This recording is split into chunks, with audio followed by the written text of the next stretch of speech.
Alright, sorry y'all if I have to have my face so close up to the camera, because I gotta read these words and oh man, they are so small. They are so small. Okay, so here's what we have. For I was envious of the arrogant when I saw the prosperity of the wicked, for they have no pangs until death. Their bodies are fat and sleek. They are not in trouble as others are. They are not stricken like the rest of mankind. Therefore pride is their necklace. Violence covers them as a garment. Their eyes shall swell out through fatness. Their hearts overflow with follies. They scoff and speak with malice. Loftily they threaten oppression. They set their mouths against the heavens, and their tongue struts through the earth. Therefore his people turn back to them and find no fault in them. And they say, how can God know? Is there knowledge in the Most High? Ooh, I heard that before. Behold, these are the wicked, always at ease. They increase in riches. All in vain have I kept my heart clean and washed my hands in innocence. For all the day long I have been stricken and rebuked every morning. If I had said, I will speak this, I would have betrayed the generation of your children. Sorry, my nose running. Sorry, I know that's nasty. But when I thought how to understand this, it seemed to me a wearisome task until I went into the sanctuary of God. Then I discerned their end. Truly, you set them in slippery places. You make them fall to ruin. How they are destroyed in a moment, swept away utterly by terrors, like a dream when one awakes. O Lord, when you arose yourself, you despised them as phantoms. When my soul was embittered, when I was pricked in heart, I was brutish and ignorant. I was like a beast toward you. Nevertheless, I am continually with you. Behold my right hand. You guide me with your counsel. And afterward you will receive me to glory. Whom have I in heaven but you? And there is nothing on earth that I desire besides you. My flesh and my heart may fail, but God is the strength of my heart and all my portion forever. For behold, those who are far from you shall perish, but you put an end to everyone who is unfaithful to you. But for me, it is good to be near God. I have made the Lord my refuge, that I may tell of all your works. That is Psalm chapter 73. Then we're going to look at Proverbs, right? Fret not thyself because of evil men, neither be thou envious at the wicked, for there shall be no reward to the evil man. The candle of the wicked shall be put out. My son, fear thou the Lord and the king, and meddle not with them that are given to change, for their calamity shall rise suddenly, and who knoweth the ruin of them both. Ooh, man, my eyes watering. It is cold and windy out here. I picked up an extra day of work. I got up this morning with a topic on my mind and on my heart, man, because this is something that I actually went through recently. This is a thing that I've experienced personally, and I've actually said personally. I remember not long ago, I ended up in a particular hard time of my life. After I've done everything that I can to take better responsibility and make sure that I can keep things under control, I still couldn't foresee some of the things that was going to happen in my life that was gonna make it really hard for a short time, but B, also set me up in the right position. And I was actually growing a little envious at evil people, because I say to myself, how is it that people who are set on mistreating everyone. You know, people who are set on never really considering you in their life. You know, people who are set on being in witchcraft and things like that. Like, how is it that, you know, they always seem to have their needs met, but then I can't even work hard. I can't even work hard to have very little. I mean, I can't say that's how it is all the time. That's just how it was at that time. And that's kind of what I was thinking. You know what I mean? Like, my emotions were coloring all the other details. And it took me a while. It took me a while to consider the Psalms. It took me a while to consider Proverbs, because when you in a heated moment, man, it's hard to think straight. Like, you know what I'm saying? It took me a while to consider that. And while I was sitting there going through what I was going through, God was so active in my life, man.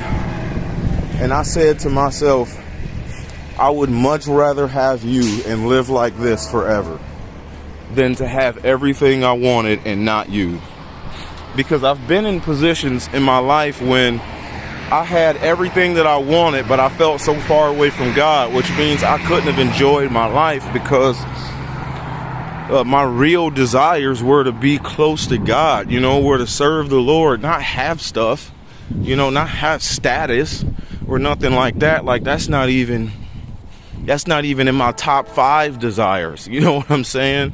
Like, it might be something I would like if I had it, but it's not something I'm willing to live and die for. You know what I mean? It's not something that I'm willing to do all that for. So, and you know, God, he actually had to set the record straight. He's like, listen, like, I know that you're going through what it is you're going through.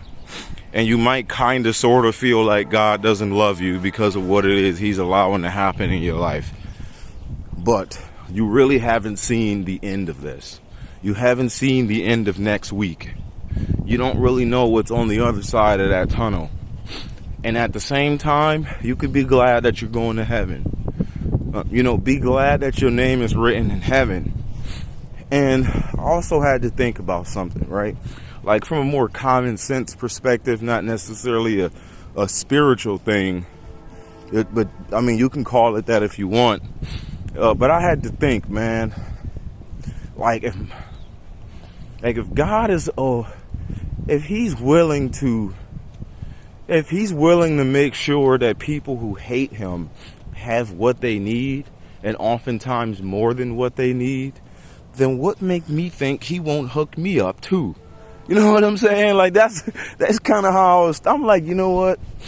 I think I'm gonna just change my attitude and just learn to enjoy what it is I'm going through. I'm willing to see what God does with this. Like, I'm gonna just stop being upset, and I'm willing to shut up, sit down, and see what God does with this, bro. And man, he always do hook us up, man. He put us in the right spot, you know. But a lot of times we want to have this comparative lens, because a comparative lens kind of help us put into context what we can expect. And, like, honestly, that couldn't be further from the truth. I know a lot of you guys know I do wildlife and nature photography. And sometimes I take photos of people, but not as much as wildlife and nature. And like, there's a reason why a photographer, an image maker, a creator would have more than one camera lens, right? If you could shoot the same thing with 2 different lenses, why do you have 2 different ones? Okay, like, let's take a 50 millimeter lens and a 100 millimeter lens. Like, I have ways to shoot the same stuff with both lenses, but there's a difference in how they behave, right? So, like, let's say one person's life was a 50 millimeter lens and another person's life was a 100 millimeter lens, right? And you see how I'm a particular size in this picture, like from where my hat is to where my zipper is. I'm a particular size, right? Now, let's just say I asked both of them to shoot a picture of me, but with the zipper right at the bottom and my hat right at the top with 2 different lenses. You want to know what you're going to get? Even though I'll be the same size, the guy with the 100 will have to stand back further, and the guy with the 50 will have to get up closer.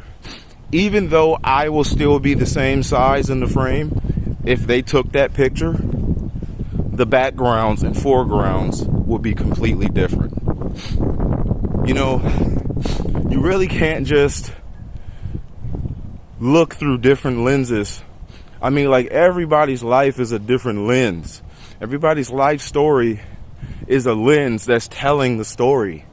And all depending on what lens you pick, the story is going to look completely different. It doesn't matter if you fit all the buildings in the frame with a longer lens as you did with a shorter lens. Your background and foreground will stack up differently. And the background and foreground are like the details of your life. It's what help you tell a story. You know, the guy with the 100 millimeter lens, even though I will still be the same size in the frame is the little square around, you know, like the actual size of the image. Even though I'll still be the same size in the frame, the guy with the longer lens will have less background. His background will appear bigger and closer, which means you're going to have less background to see.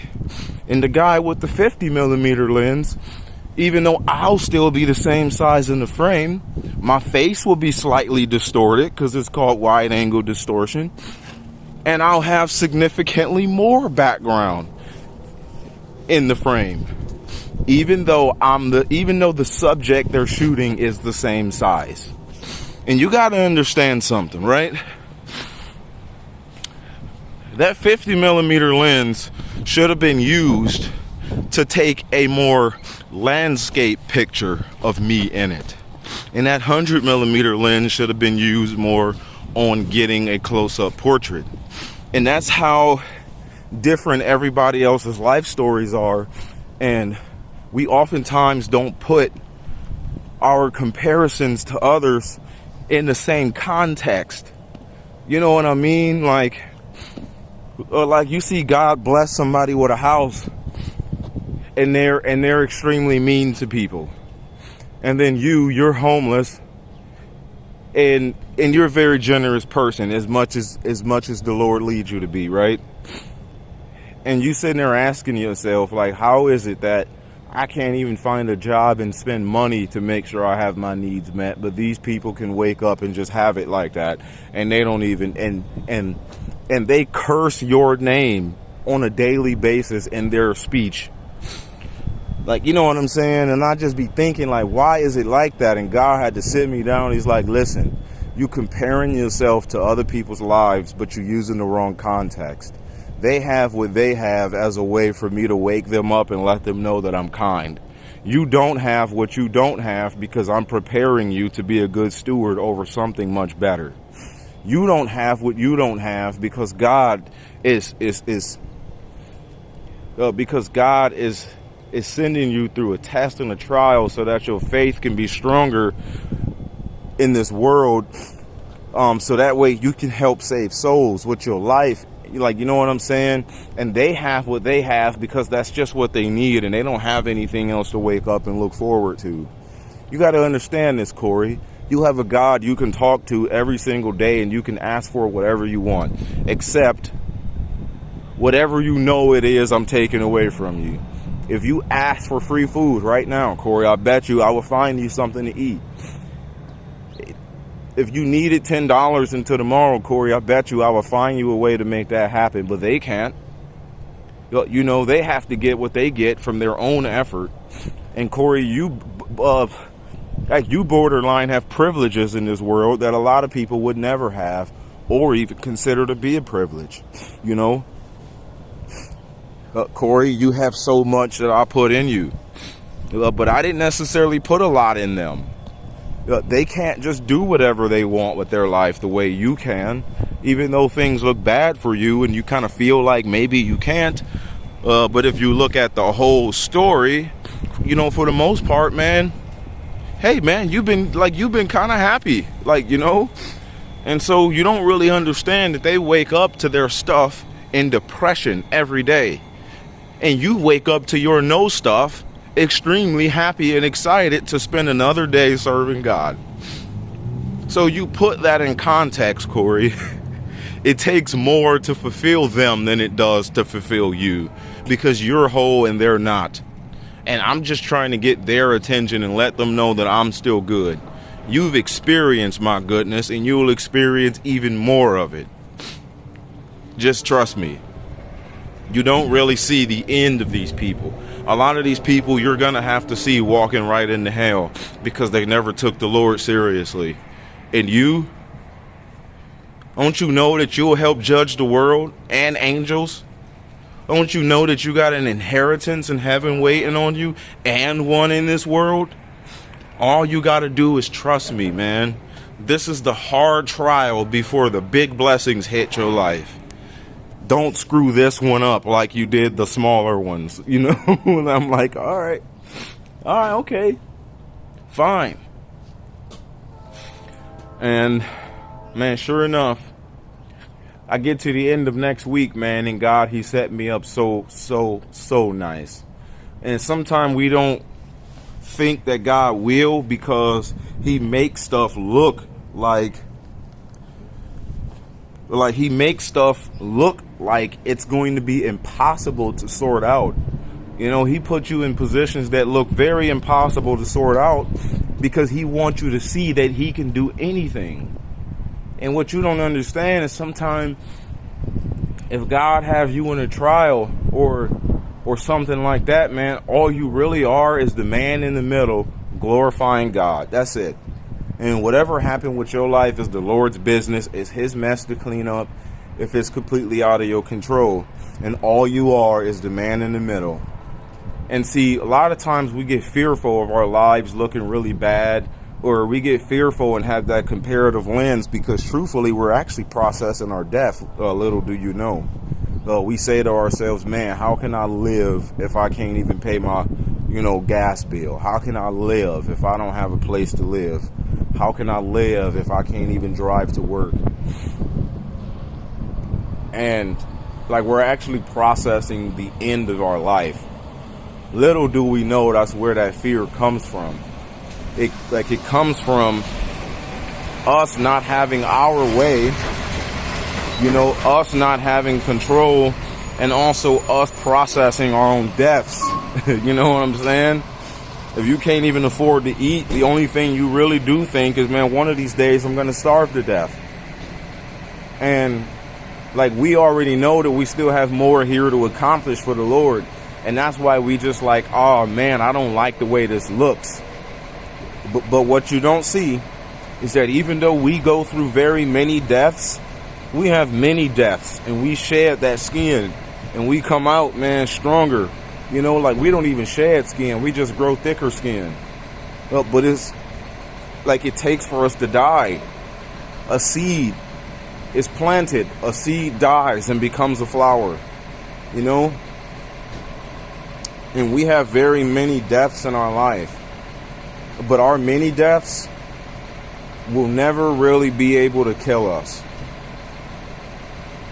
What we don't see is that our lives are in God's hands, and no matter how bad it looks, we will be preserved. Unless it's really just the end and it's time for us to go home. Which that happens very rarely in a person's life. It does. Death happens very rarely in the person's life. It only happens once.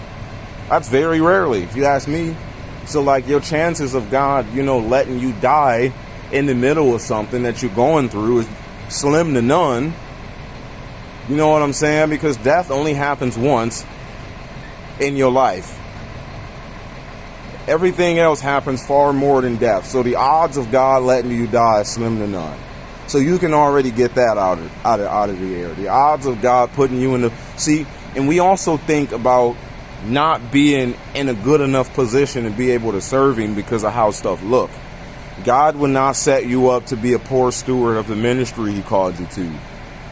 He won't take everything from you or allow everything to be took from you and leave you with no way to do what he asked you to do. That's another thing we think. We like, well, how am I supposed to do this, Lord? How am I supposed to do that, Lord? How am I supposed to provide for my own house and not be an infidel, Lord? Like if you won't even, like, you know what I'm saying? I'm using too many filler words, but I know y'all know what I'm talking about, you know? And we process that, and we like, oh, Lord, like we being set up, you know? And he's like, yeah, you're right. You are being set up. You're being set up for greater things. Don't compare yourself to somebody else. Remember what I talked about, those two lenses. One lens was good enough to do a portrait. Another lens should have had an upper waist, kind of a shot to it. It would have looked better. If you get up too close with a wide lens, you distort all the features. And so a wide lens is not meant to be used for portraits. They're more for landscapes. And you could put a person in it. Everybody's life is different. It all depends on what lens you have. And we need to see through the lens of the Bible. If we see things through the lens of the Bible, our trials look like peanuts. Because we ain't going through what Joseph went through. We ain't going through what Job went through. We ain't going through what the apostles and prophets and Christ went through. So if you look at your life through that lens, you should jump for joy. But most Christians don't really read up on their Bible to even be able to look at their life through a biblical lens. That's first things first. You need to at least know what the word says. I'm not telling you to, memorize it front to back, but you at least need to go over what it says so that when things happen, you have an idea of why. He don't leave you with no answers. You just don't read.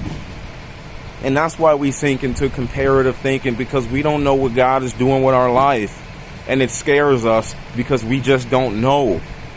And we look at everybody else and say, how come they can have this and they can have that and they can have this? And I can't. I can't even go to work and work hard to have it. You let me lose my job. And I didn't do anything wrong.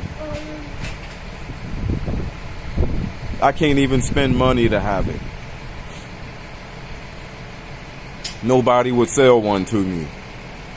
I went through a period of time when I was first starting my business, I could not open up a bank account. And I'm like, why is it that nobody is letting me open up a bank account? Like, a bank account is one of the easiest things to get. And I'm walking the whole city and literally every bank is telling me no for reasons that don't even make sense. And God knew what I needed my business open for, to fund the things that we need for ministry. And I believe principalities knew that too. And the principalities that's over finances was like, no, we gonna make it hard on this dude. There's principalities governing money. There's principalities governing education. And you need to be aware of that when some things in this world seem to be so impossible for you to do right. Even if you did it right. Even if you came correct. You got to be aware of the fact that there's a spiritual side to this world. And when we are suffering and going through stuff, looking at why other people can have this and why other people can have that is a bad idea, because what you don't know is that the end of them is hell and the end of you is heaven. What you don't know is that that's all they're ever going to have, and you're going to have more and more and more. It's almost like this, right? If I had two nephews, two nephews, right? I gave one $200. And then I told the other one, I'll give you $1 today, and I'll give you $1 every day for the rest of the year. Guess who gets more money? The one who gets $1 every day instead of just the 200 flat. You give them 200 flat and say that's all you get. Look, you give the other one $1 and say I'll give you $1 every day until next year. And on Sundays you get a $5 bonus. And sometimes we look at what we have now and not what God promised us. And we think that's all. All because this moment is all we can see. And that's why you got to go through trials and tests and stuff like that, so God can build a track record of trust with you. I mean, he want to prove himself out too, even though he have nothing to prove. He's going to give you reasons to trust him. He's not going to allow you to reach the end of your life and you at the judgment seat and he judging you for never trusting him, but you really just didn't know how. No, he going to make sure you know how. So that way we will not have a complaint.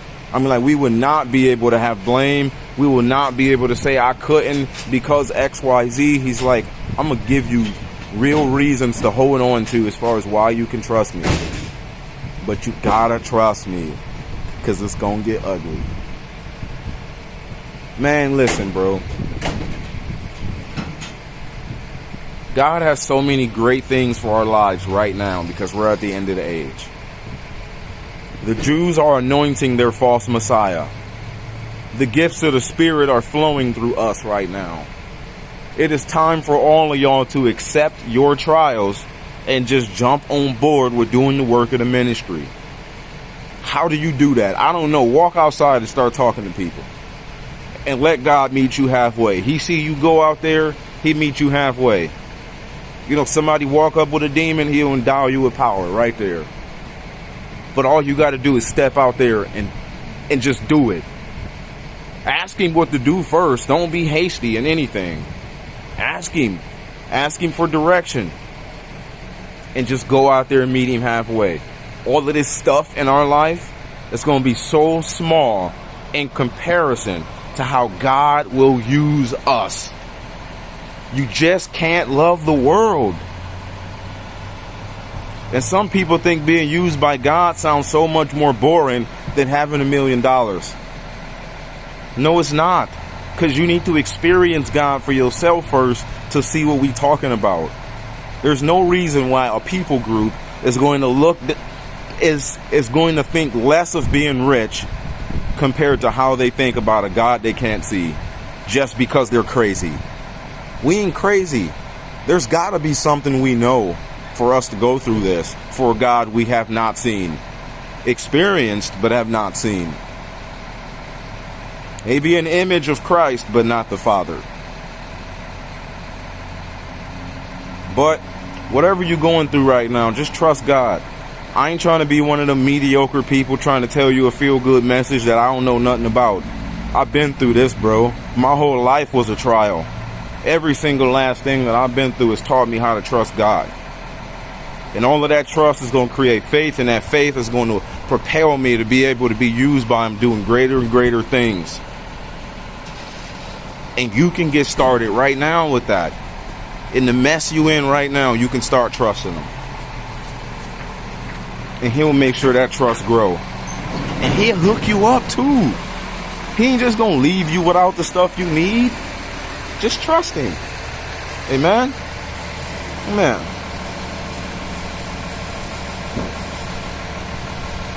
Trying to end this video.